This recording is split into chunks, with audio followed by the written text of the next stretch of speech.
같이 오늘 말씀 한번 볼까요? 제목 같이 읽을까요? 시작.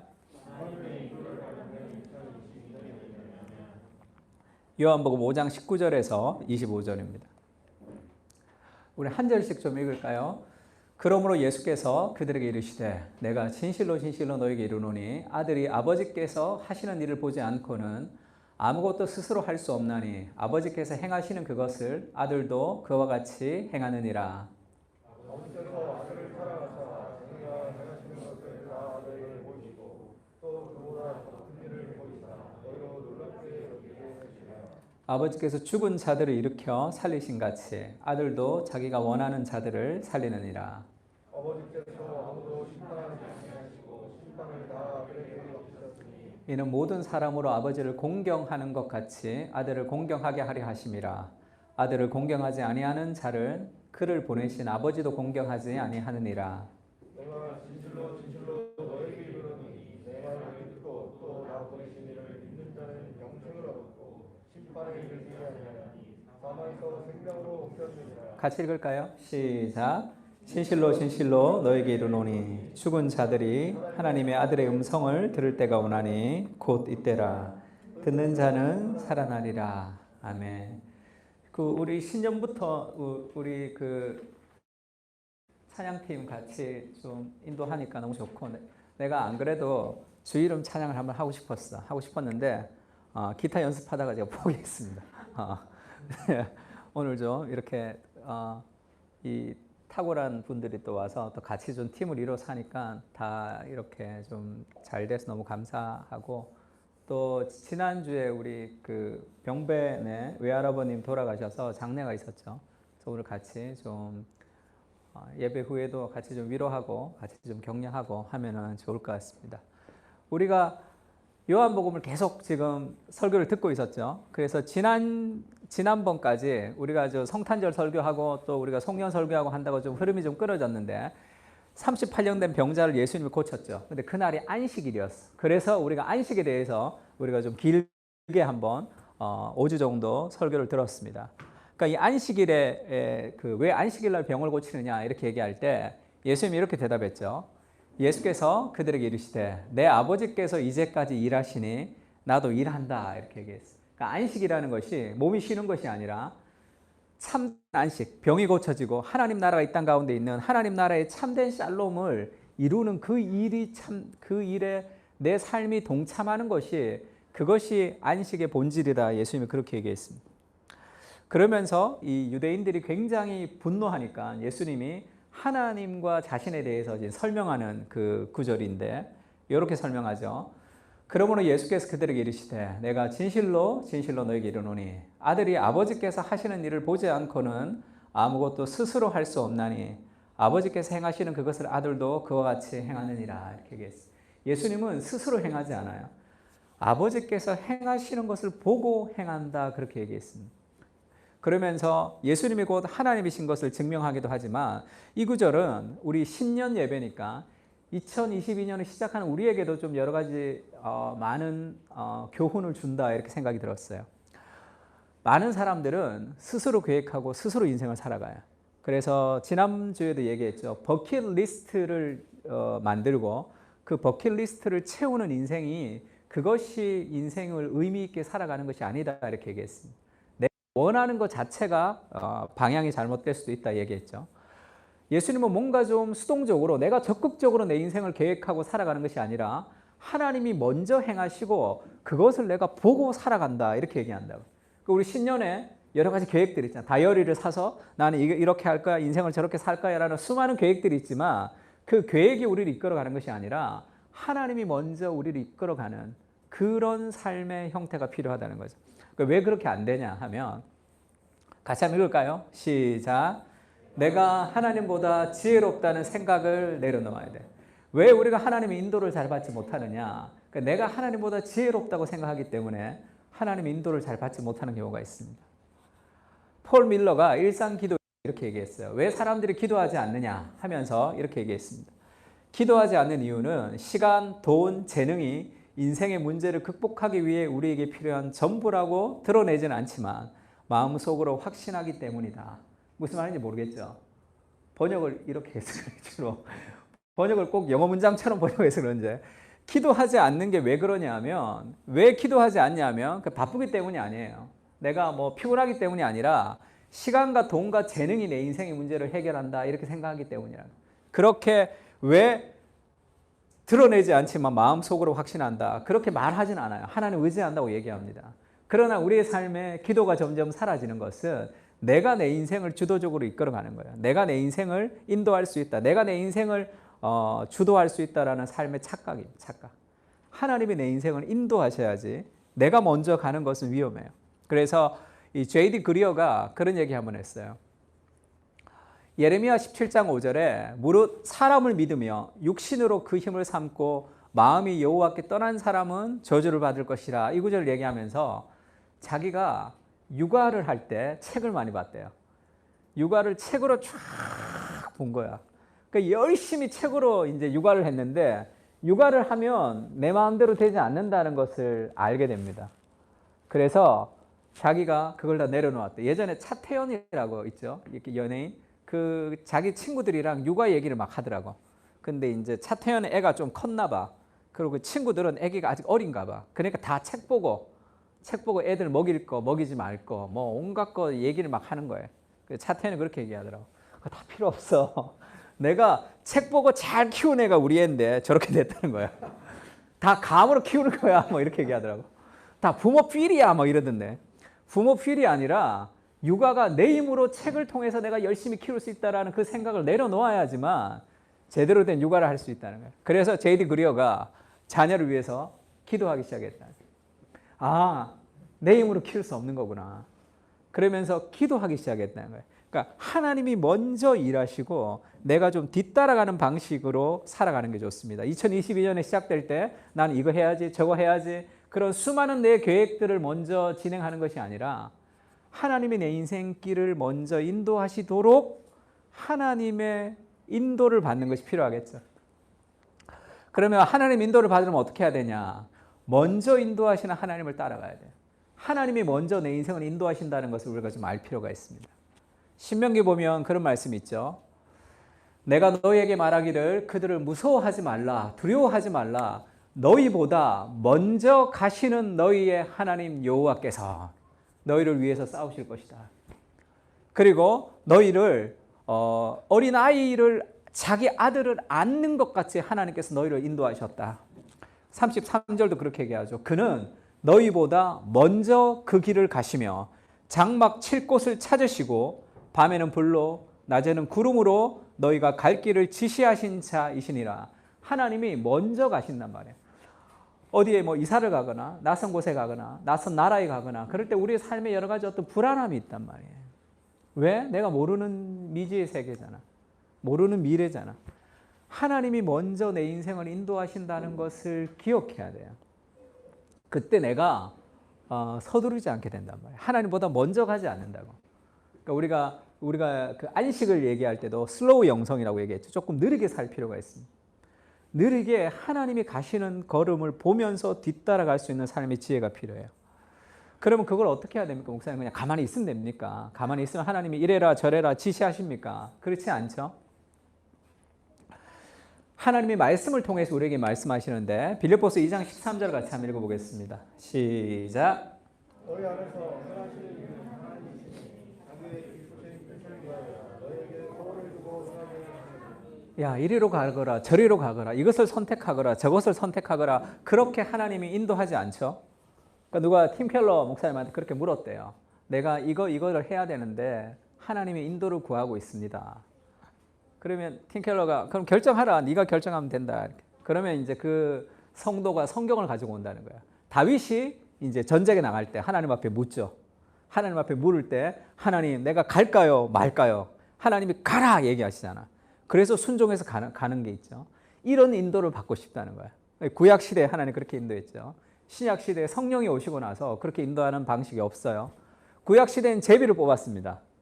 제비를 뽑아서 사람이 마음으로 제비를 뽑으나 그 걸음을 인도하시는 여호와시라. 제비 뽑기도 끝나서 신약에는 제비 뽑지 않아요. 마띠아를 뽑을 때 마지막에 예수님의 12 제자를 채울 때 제비 뽑습니다. 그게 끝이에요. 그 다음에 뭐죠? 성령이 오시잖아. 성령이 오시고 나서 그런 방식이 이루어지지 않죠.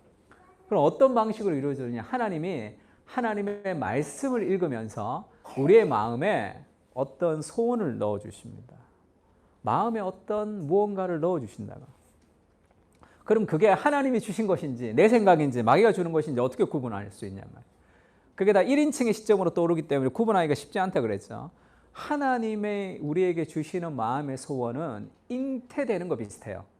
그러니까 아이가 자라듯이 점점 시간이 자라면서도 거부할 수 없는 그런 확신으로 옵니다. 두 번째는 하나님 우리를 인도하는 마음의 소원은 어떤 도덕적 책임감처럼 와요. 그러니까 무슨 얘기냐면 내가 안 해도 되는데 그것을 하지 않으면 마치 죄를 짓는 것 같은 느낌이 나에게 확 올 때가 있어요. 아, 이건 너무 오지랖이 넓은 것 같은데 이거 굳이 내가 안 해도 되는데 주인들도 다 나보고 하지 마라 그래. 그거 굳이 네가 할 일이 아니다 얘기한다고. 근데 그것을 하지 않을 때 마치 내가 죄를 짓는 것 같은 그런 도덕적인 책임감으로 다가올 때도 있습니다. 그렇게 오죠. 하나님 인도가 아닌 것은 우리를 막 설득하는 방식으로 와요. 그러니까 네가 이 일을 해야 되는 이유가 왜 그런지 알아? 그럼 이래서 하는 거야. 이렇게 설득해요. 그리고 어떤 일을 하고 싶은데 목사님한테 이렇게 쉽게 얘기 못하는 게 있죠. 그러면 찾아와서 어떻게 얘기하냐면 목사님 제가 이 일을 해야 되는 이유가요. 이렇게 얘기해요. 그래서 이렇게 해서 내가 이렇게 하는 겁니다. 이렇게 설득할 때가 있습니다. 대부분 하나님 뜻이 아닌 경우가 많아요. 하나님 뜻은 뭐라 그럴까요? 선명하게 선포되는 확률이 있어요.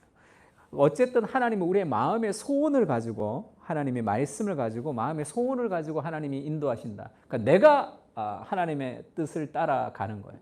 하나님이 나를 막 마음대로 인도해 주시는 것이 아니라.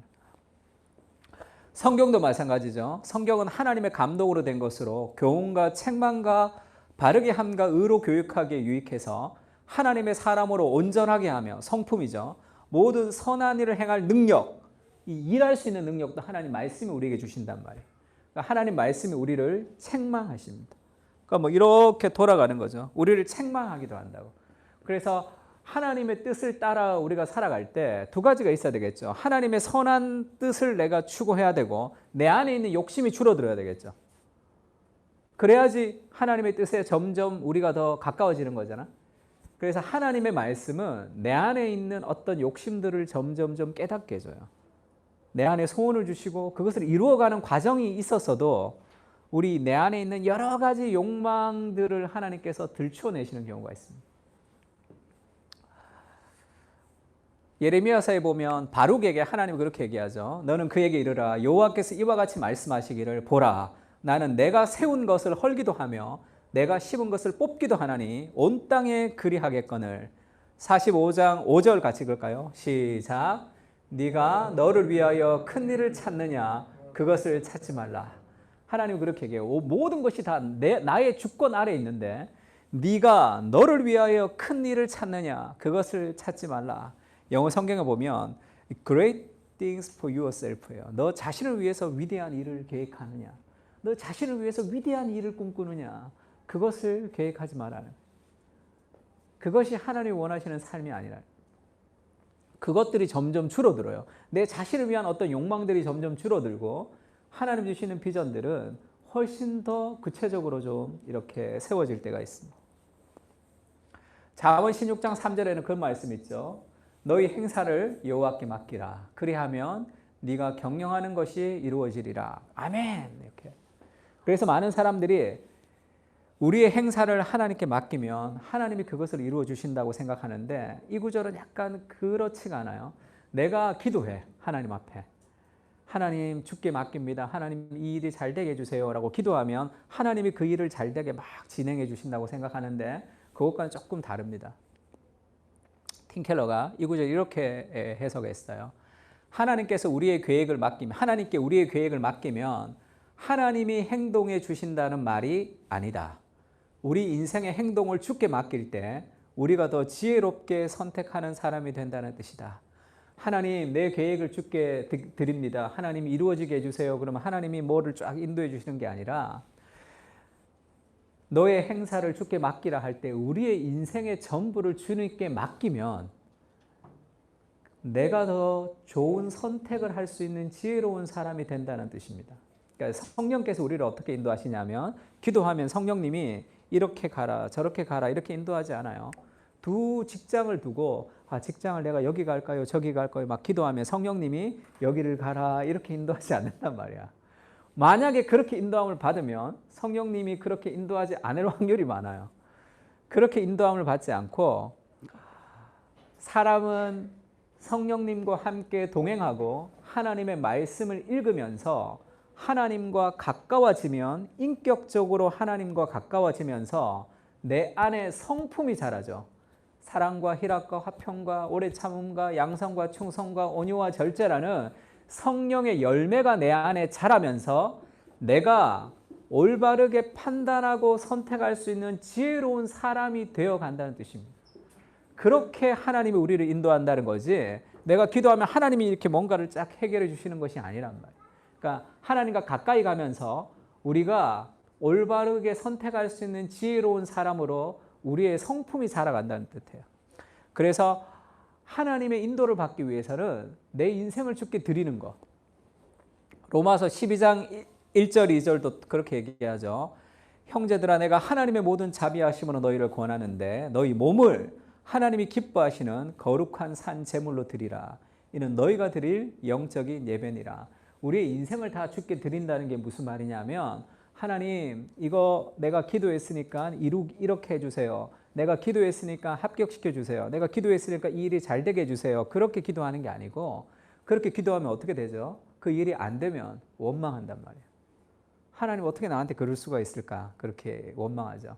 내 인생을 주께 드려서 지혜로운 판단을 하는 사람이 된다는 뜻은 하나님 내 인생을 주께 드립니다. 어떻게 되어도 하나님이 내 인생에 가장 선하신 분이십니다. 그렇게 얘기하는 거예요. 이것이 잘못되든 이것이 잘 되든 어떤 상황이 되든 나는 하나님을 신뢰하고 God is good all the time. 하나님은 다 선하십니다 라고 주께 맡길 때 내가 그 모든 상황 속에서 가장 지혜로운 판단을 할 수 있는 하나님의 사람으로 성장한다는 겁니다. 당연하겠죠. 요셉을 보라고. 요셉을 보면 우리 오늘 그 새로운 형제 이름이 어떻게 되니까 요셉이라 그러는데 그래서 내가 좀 이름이 좀 부담스럽지 않나 한번 물어봤어요. 그러니까 요셉이라 그러면 성경에서 굉장히 좀 위대한 인물들이니까 요셉을 봐도 그렇잖아. 요셉이 그 삶의 인생이 너무 힘들고 꼬이고 어려웠단 말이에요. 근데 그 상황 속에서도 하나님이 선하심을 신뢰하는 거죠. 내가 이해되지 않지만 하나님이 선하심을 신뢰하니까 그 선하심을 신뢰하는 그의 성품이 그가 가장 지혜로운 선택을 하는 사람으로 만들어 가는 거죠. 이게 뭐야? 지금 왜 이렇게 억울해? 인생 다 뭐야? 그러면서 분노하며 살았으면 올바른 선택을 할 수 없단 말이에요. 그래서 하나님의 인도를 받는다는 것은 하나님의 말씀을 따라 하나님께 나아간다는 것은 하나님과 가까이 가면서 그 하나님의 성품에 대한 신뢰를 우리가 한다는 거예요. 그럼 목사님 그걸 어떻게 할 수 있습니까? 그것이 잘 안 되는데 어떻게 내 삶이 어떻게 되어도 하나님을 신뢰할 수 있습니까? 잘 안 되죠. 왜 잘 안 되냐면 하나님을 좀 알아야지만 잘 되는 거예요. 하나님을 잘 모르면 신뢰라는 것이 확률이겠죠. 모험이라고 투자하는 것과 비슷해요. 하나님은 알면 알수록 그 사람에 대해서 우리가 더 신뢰할 수 있습니다.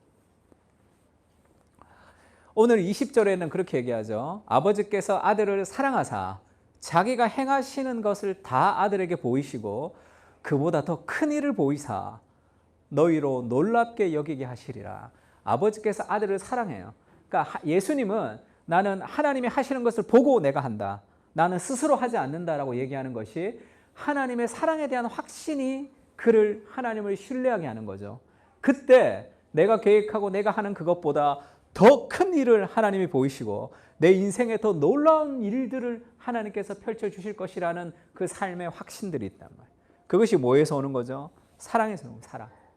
그래서 우리가 하나님의 말씀을 읽을 때 왜 우리가 그리스도 중심적으로 말씀을 읽느냐 하면 다음 주, 그 다음 주에 설교할 텐데 성경을 통해서 우리는 성경 속에 나타난 그리스도와의 인격을 경험해야 된단 말이에요.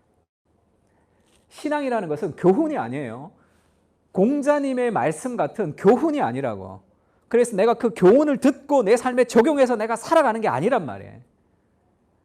그러면 옛 선인들의 클래식한 책과 다를 게 하나도 없잖아. 성경은 어떤 교훈을 받는 게 아니라, 그러니까 성경에서 어떤 명제로 쓰여지지 않고 아브라함의 이야기, 다윗의 이야기라는 인간의 역사 속에서 하나님의 진리를 담았잖아. 인간의 역사 속에 흐르는 하나님의 섭리가 보이는 거죠. 그 속에서 예수 그리스도라는 인격을 경험하는 겁니다. 하나님의 말씀을 통해서 보이지 않는 실체인 인격을 경험하는 거예요. 그분과 함께 교제하며 그분을 누리면서 살아가는 그 생생한 교제를 누릴 때 우리는 훨씬 더 현실이 뒤바뀌는 거죠. 지금 보이는 세계가 전부가 아니라 보이지 않는 더 생생한 현실이 있다는 것을 우리가 깨닫게 된다고. 그때 보이지 않는 세계가 내 삶에 침투해 들어와서 보이는 세상을 전복하는 그런 하나님의 역사가 이루어지는 거죠. 그러니까 그 사랑이 좀 필요합니다. 창세기 18장 16절에 그 하나님이 천사로 내려오죠. 이 성육신 하기 전에 예수님이 내려오신 건데 두 천사와 하나님이 내려오세요. 그래서 아브라함 집에 머물고 그 다음에 소돔과 고모라가 어떻게 되어 있는지를 보러 소돔과 고모라로 떠날 때 아브라함이 이제 배웅을 하는 장면입니다. 그렇게 얘기하죠. 그 사람들이 거기서 일어나서 소돔으로 향하고 아브라함은 그들을 전송하러 함께 나가니라. 여호와께서 이르시되, 그러니까 그 셋 중에 여호와가 있단 말이에요. 그러니까 그게 성부 하나님이 이 땅에 내려온 게 아니라 성자 예수 그리스도가 성육신 전에 인간의 육신으로 이 땅에 내려오신 거예요. 천사가 있고 예수님이 내려오신 거죠. 그래서 이렇게 같이 전송하러 걸어가면서 그렇게 얘기합니다. 여호와께서 이르시되 내가 하려는 것을 아브라함에게 숨기겠느냐. 내가 하려는 하나님의 뜻을 아브라함에게는 숨기지 않는다는 거죠. 아브라함은 강대한 나라가 되고 천하 만민은 그로 말미암아 복을 받게 될 것이 아니냐. 내가 그로 그 자식과 권속에게 명하여 여호와의 도를 지켜 의와 공도를 행하게 하려고 그를 택하였나니 이는 나 여호와가 아브라함에게 대하여 말한 일을 이루려 함이니라. 하나님이 아브라함을 선택해서 본토 친척 아비 집을 떠나서 내가 지시할 땅으로 갈 때 네가 복이 근원이 되고 복이 되고 너를 통해서 온 세상이 하나님 나라가 될 것이라는 하나님의 나라에 대한 비전을 제시했다고 말씀을 드렸습니다. 그래서 아브라함에게 하나님이 땅, 지시할 땅이 있죠. 그 다음에 민족, 백성이 있죠. 그 다음에 하나님이 통치하시는 주권, 땅과 백성과 주권을 통한 하나님의 나라를 가나안에 이루겠다는 거예요. 하나님의 나라를 하나님께서 만드시겠다. 아브라함을 통해서 약속하셨어요. 그 하나님의 나라를 만드는데 그 나라는 강한 나라인데 어떤 강한 나라냐면 강한 나라가 되어서 천하 만민이 복을 받는 나라가 될 것인데 이 강하다는 게 세상적인 강함이 아니에요. 하나님의 말씀을 지켜서 의와 공도를 행하는 나라. 하나님의 말씀, 공의가 이루어지는 하나님의 나라를 만들어갈 것이라는 것을 아브라함에게 숨기지 않고 얘기한단 말이에요. 성경을 읽으면서 우리는 그 하나님의 역사의 눈을 좀 뜰 필요가 있습니다. 성경에는 하나님의 나라의 역사가 흐르는 거예요. 그 하나님 나라의 역사가 흘러서 마지막 예수님이 재림하실 때 하나님 나라가 완성되죠. 그러면 아브라함으로부터 시작된 하나님의 나라가 아직 완성되지는 않았죠. 예수님이 재림하지 않았기 때문에. 성경은 끝이 났지만. 그러니까 우리가 성경과 단절된 시대를 살아가는 것이 아니라 아브라함으로부터 시작된 그 하나님의 나라가 쭉 흘러서 지금 내 인생을 관통해서 그리고 마지막 날 예수님이 오실 때까지 그 하나님의 나라의 세계가 우리의 현실과 우리의 세계가 있는 거죠. 그것을 성경을 통해서 우리가 깨닫지 못하면 성경은 성경이고 내 삶은 내 삶이에요.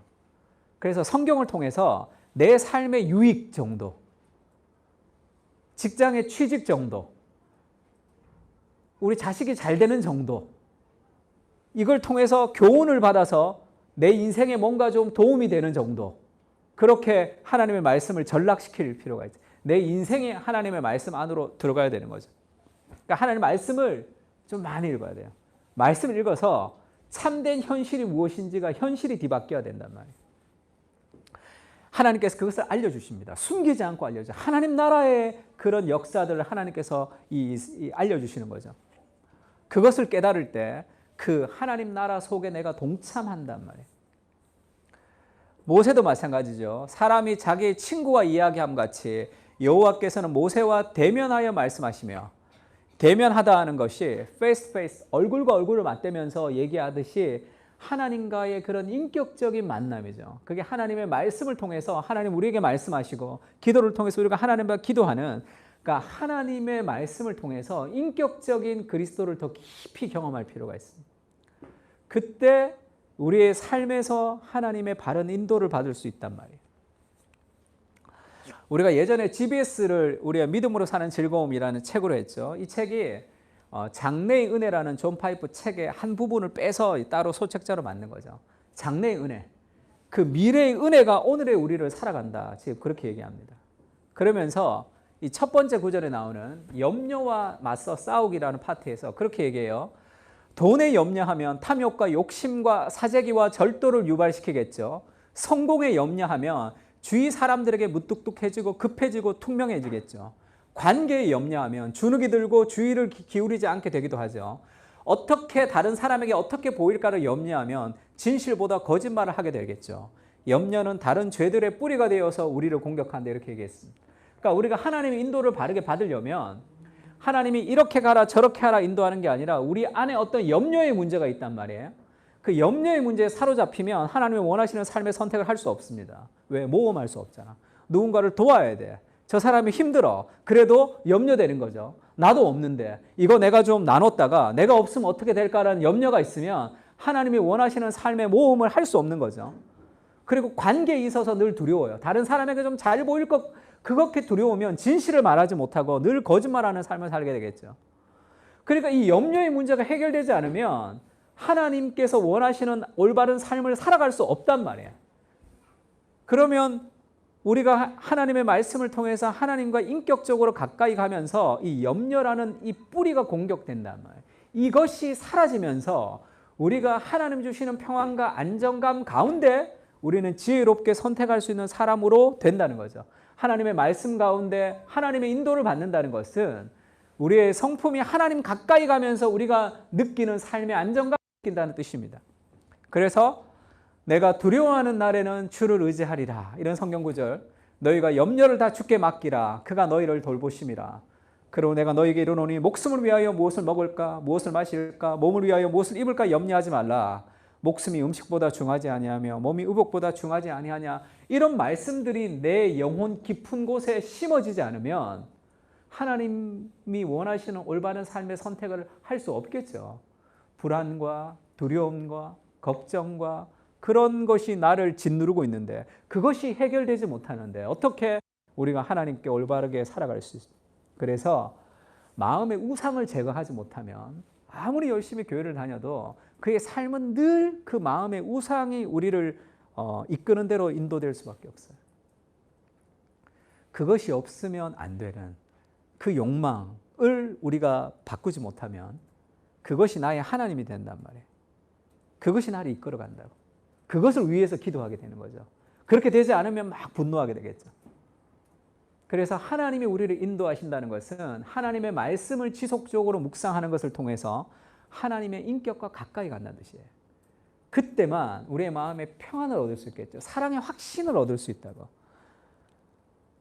하나님이 나를 인정하시고 나를 사랑하신다는 그 확신이 있을 때 내가 너무 부족하지만 우리는 담대하게 살아갈 수 있습니다. 그렇지 않으면 내 못난 것에만 자꾸 집중해야 되잖아. 늘 두려운 가운데 살아갈 수밖에 없겠죠.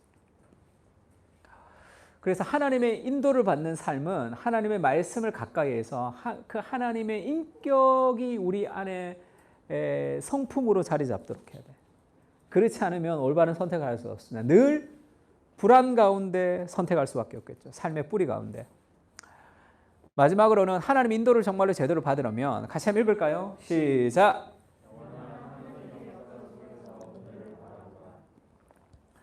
성경을 통해서 현실이 뒤바뀌어야 된다고 얘기했습니다. 이 보이는 세상을 위해서 보이지 않는 세상이 나를 도와주는 것이 아니라 정말 생생한 세상은 보이지 않는 세상이에요. 다윗이 골리앗 앞에 딱 섰을 때 다윗보다 싸움 잘하는 사람이 얼마나 많았겠어. 그러나 아무도 나서지 못하죠. 왜? 두려움 때문이죠.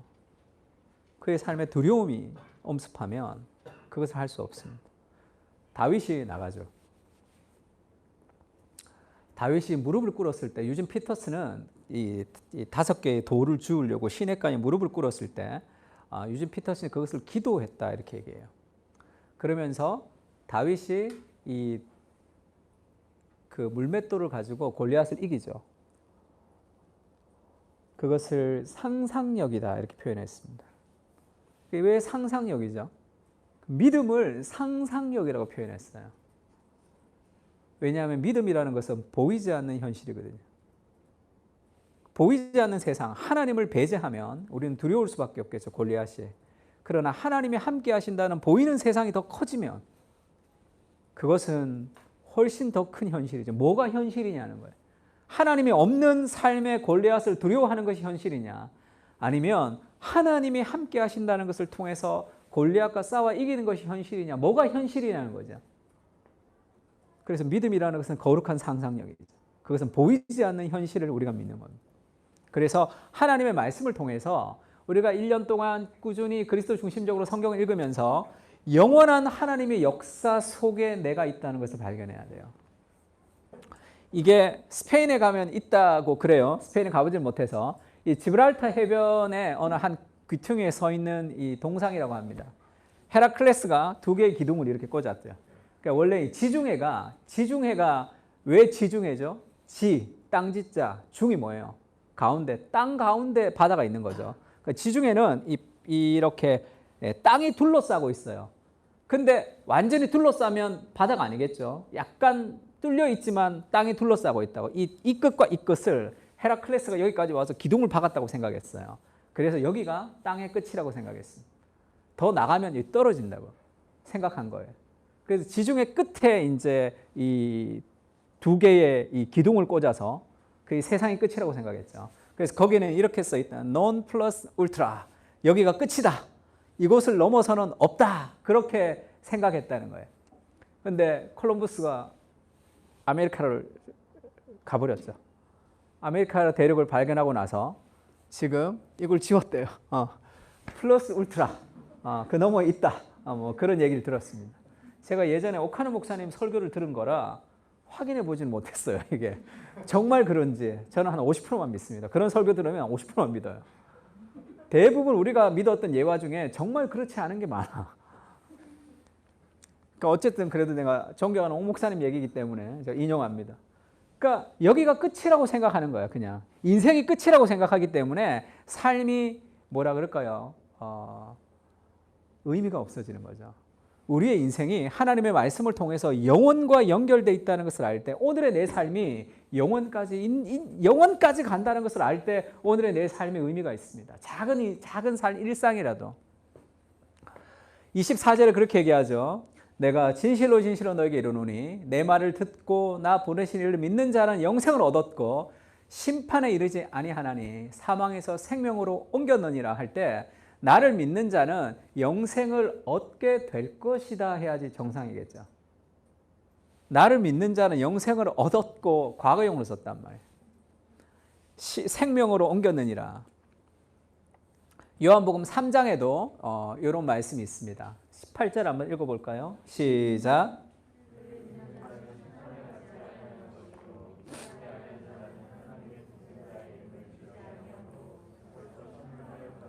믿지 않는 것 자체가 벌써 심판을 받은 것이라는 거죠. 이게 무슨 얘기냐면 우리가 하나님을 믿을 때 하나님과 함께 있는 삶의 교제, 그것은 영생을 지금 누리고 있다는 거예요. 영원한 생명에서 누릴 것을 지금 여기서 누리고 있는 거죠.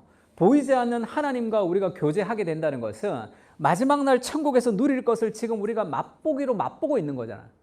심판도 마찬가지죠. 하나님과의 단절은 이미 곧 심판입니다. 그것이 정말로 풍성하고 영광스러운 하나님의 생명력을 놓치고 있기 때문에 그의 삶은 시들시들해질 수밖에 없어요. 하나님이 우리 인생 가운데 연결될 때 인생에 의미가 생기죠. 인생은 나보다 더 큰 대의를 만날 때 의미가 생기는 거니까. 하나님의 나라라는 그 원대한 계획 속에 내가 있다는 그 영혼 속에서 나를 발견할 때 그때 참된 인생의 의미가 생깁니다. 내 삶의 일상이 의미가 생긴단 말이에요. 여기서 내가 살아가는 이 삶의 일상이 영원까지 이어진다는 것이 우리의 삶의 의미가 있는 거지, 그것에 대한 생각을 놓치게 되면 여기서 뭔가 위대한 성취를 해야 돼. 자꾸 그 위대한 성취도 죽으면 끝나는 거잖아. 죽으면 끝나는 거죠. 그것을 위해서 뭔가 해야 되니까 막 급하게 살아가는 거죠. 의미도 없는 그 삶을 위해서 시간과 돈과 에너지를 막 쓰면서 어디로 가야 되는지 모르지만 열심히 달려만 가는 삶을 살아갑니다. 오늘의 문화적 내러티브죠. 능력주의가 우리를 그렇게 만들어가는 거죠. 글래디에이터라는 예전에 제가 20몇 살 때 본 거, 저희 아내랑 그때 같이 결혼하기 전이었는데 교회에서 같이 이렇게 그 강변역에 그때 그 영화관이 처음 생겨가지고 그때 교회에서 같이 가서 청년들이랑 갔다가 글래디에이터를 제가 거의 3분의 1도 못 봤어요. 너무 잔인해서 우리 아내가 놀래가지고 계속 그래서 괜찮냐고. 근데 내가 영화를 거의 보지를 못했어. 그래도 기억나는 장면이 몇 장면이 있는데, 이게 저기 막시무스라는 그 이 로마 장군이죠. 그가 그렇게 얘기해요. 전쟁 나가기 전에 그렇게 얘기합니다. 이게 전쟁에 나가지, 이제 전쟁에 나갈 텐데 앞으로 전쟁에 나가서 평야를 막 달리는데 주위에 사람이 없고 나 혼자 있어. 그래도 걱정하지 마라. 너는 이미 죽었고 거긴 천국이다.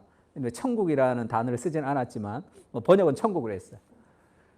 그래도 두려워하지 마. 그 천국이다. 너 혼자 있어도 두려워하지 마라. 거기는 이제 천국일 것이고, 그렇게 네가 평야를 막 혼자 달리면 이미 죽어서 천국일 것이고, 그래도 두려워하지 말아야 될 이유를 그렇게 얘기합니다. 이 땅에서 우리가 행하는 그 일은 영원까지 이어질 것이다. 이렇게 얘기해요. 여기서 막 싸우다가 죽는 거, 그것은 영원한 나라에까지 이어지는 영광스러움이 된다. 이렇게 얘기했습니다. 멋있는 얘기죠. 이 사람이 얘기한 것은 거짓말이지만, 그게 거짓말이지만, 이건 정말 성경이 얘기하고 있는 거죠. 우리가 오늘 행하는 이 삶은 영원까지 이어지는 삶의 일이라. 그래서 내 삶에 의미가 있는 거죠. 오늘의 내 삶이 그래서 의미가 있단 말이에요. 그래서 글래디에이터 보면 이런 장면이 나와요. 자기 아내가 죽어요. 아들과. 그러니까 자기 아내와 자기 아들을 만나러 가는, 그러니까 쉽게 얘기하면 천국 가는 길이에요. 그러면서 이 손으로 이제 이 밀밭 사이를 이렇게 싹 이렇게 하면서 갑니다. 천국 가는 길이란 말이에요. 제가 정말 마음에 드는 것은 이 천국 가는 길이 이 전투복 입고 그대로 가는 거죠. 여기서 싸우다가 죽었는데 내가 천국에 가는 그것이 이렇게 이어진다는 거야. 여기서 일들이 그렇게 이어진단 말이에요. 피 묻은 전투복을 벗고 새하얀 웨딩드레스를 그날에 갈아입겠죠. 우리의 오늘의 일상이 영원까지 이어진다는 것을 좀 기억해야 됩니다. 그걸 어떻게 알 수 있습니까? 성경을 통해서 그것이 주객이 전도돼야 돼요. 세상이 바뀌어야 된단 말이에요. 현실이 바뀌어야 된다고.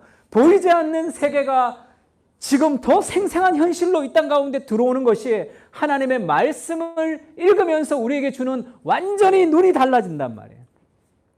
나네의 연대기라는 책이 있죠. 마지막 전투라는 책입니다.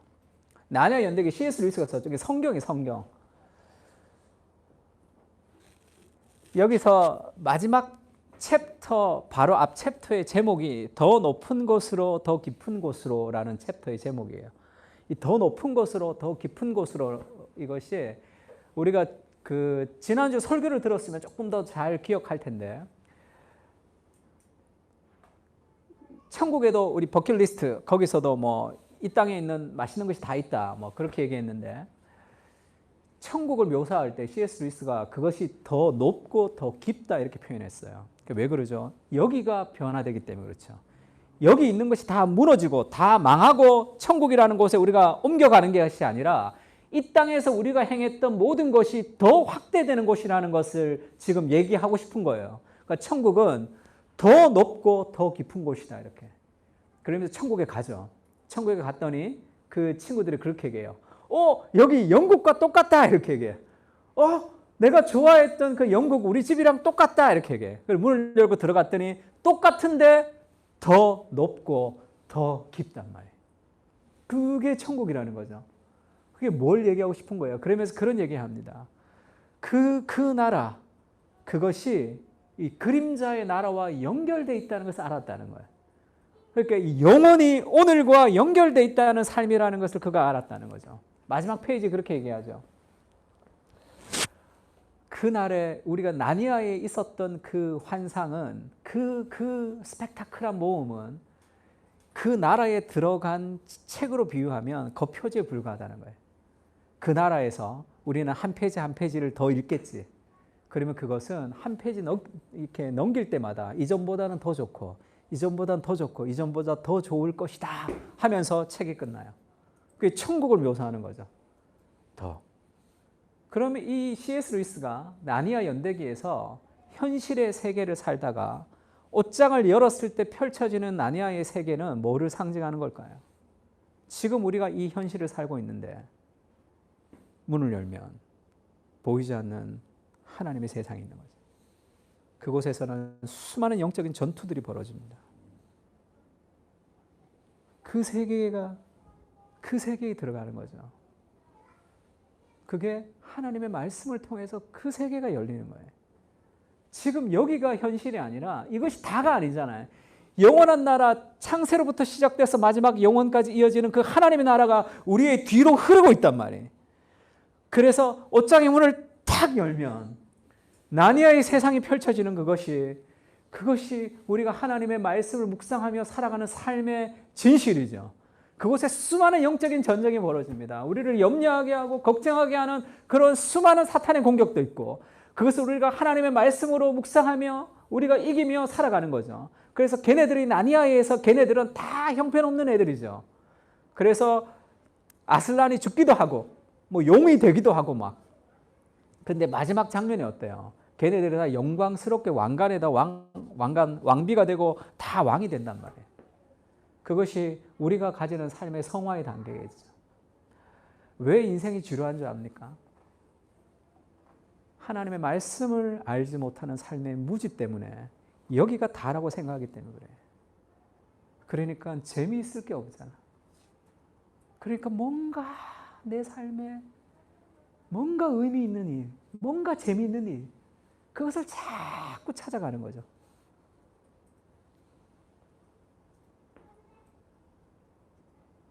바울이 아테네에 가서 아테네에 있는 철학자들이 그들이 새로운 것을 말하는 것 외에 달리 시간을 쓰지 아니함이더라. 그들의 아테네 철학자들은 왜 새로운 것을 말하는 것 외에 달리 시간을 쓰지 않았을까?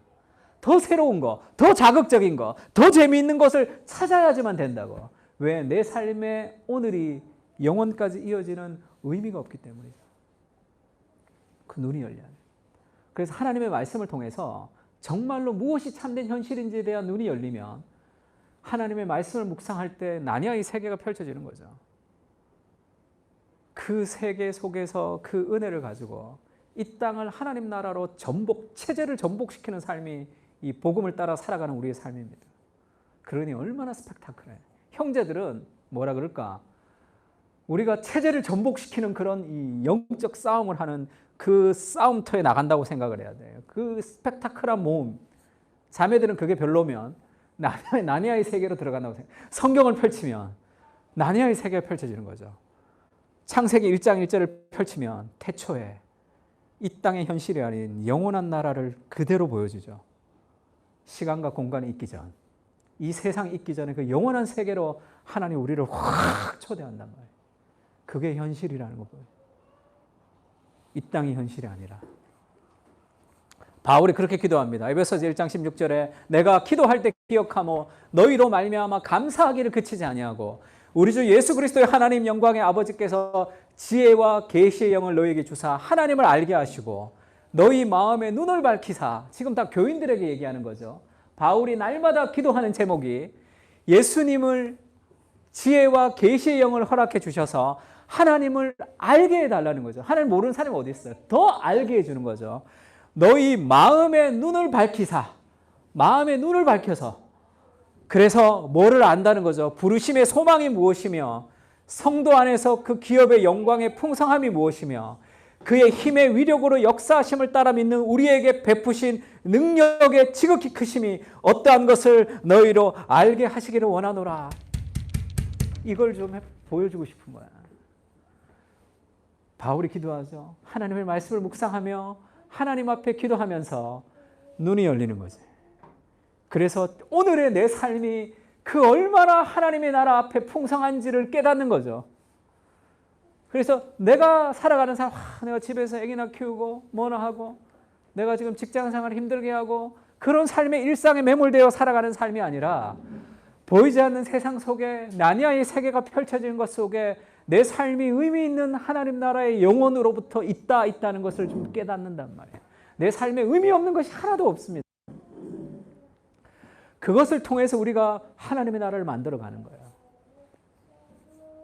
복음으로 체제를 전복하라. 뭔가 좀 이 체계변화 같은 그런 느낌이 있는데 바울이 그렇게 얘기하죠. 종들아 두려워 떨며 성실한 마음으로 육체의 상절에게 순종하기를 그리스도께 하듯 하라. 눈가림만 하여 사람을 기쁘게 하는 자처럼 하지 말고 그리스도의 종들처럼 마음으로 하나님의 뜻을 행하라.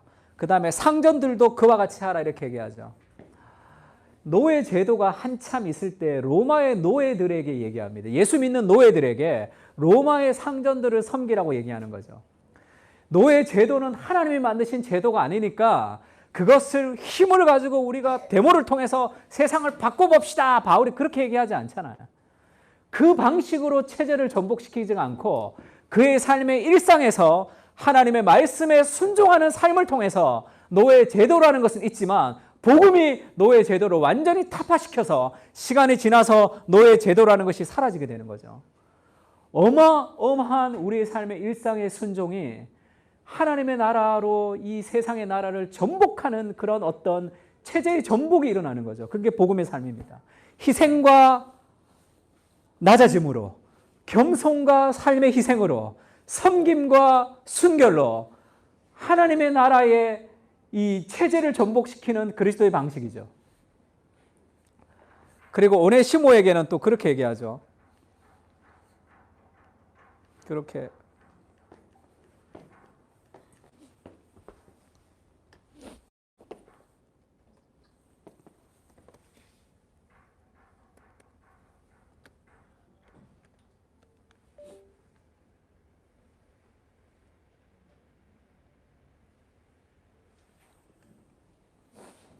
(1장 10절) 같이 한번 읽을까요? 시작.